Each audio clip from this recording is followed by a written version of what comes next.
Republic.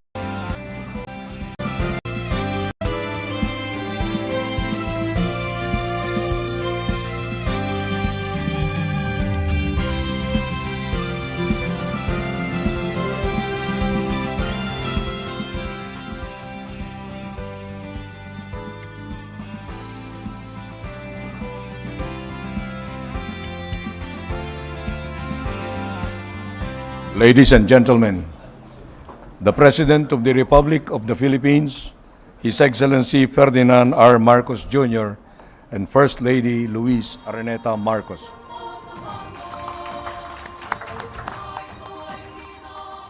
Thank you, Luke Bersumin.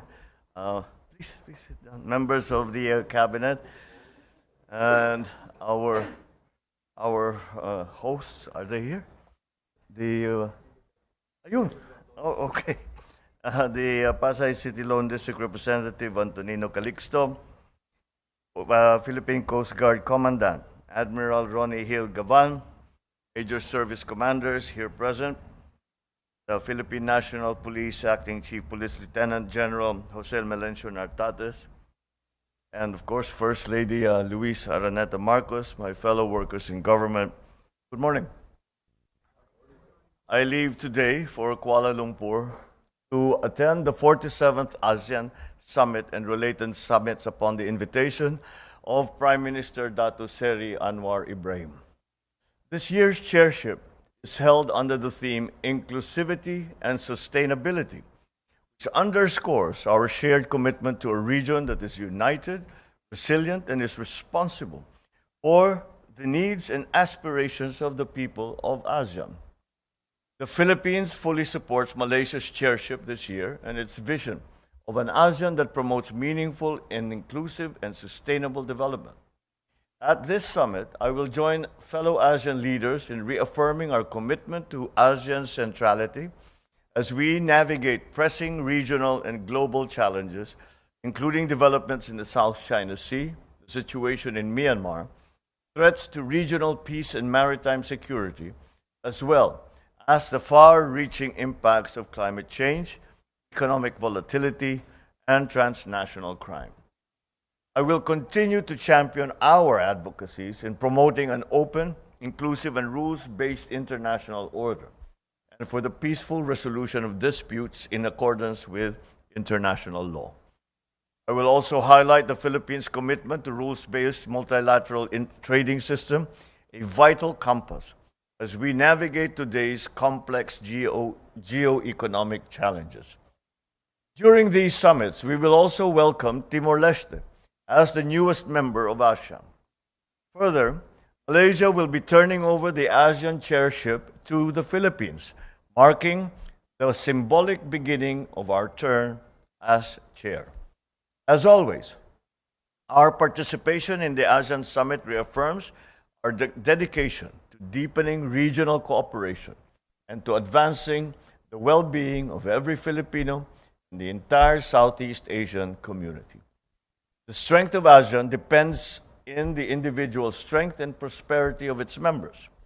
Thus, we are strengthening our bureaucracy, making it more responsive, accountable, and transparent in serving Filipino people. The Department of Public Works and Highways continues to review projects and contracts and to file cases against those who have perpetrated corruption. In addition, DPWH has looked into the pricing of construction materials and found that several items like asphalt, steel bar, cement were overpriced by as much as 50%, and actually there are some egregious examples where it's even more than that. In order to ensure that the costs of DPWH will reflect the costs of the market and to ensure that the people's money is correctly spent, I have directed the DPWH Secretary to bring down the cost of materials by as much as 50%, which will result in savings in the capital outlay, spending of at least 30 to 45 billion pesos.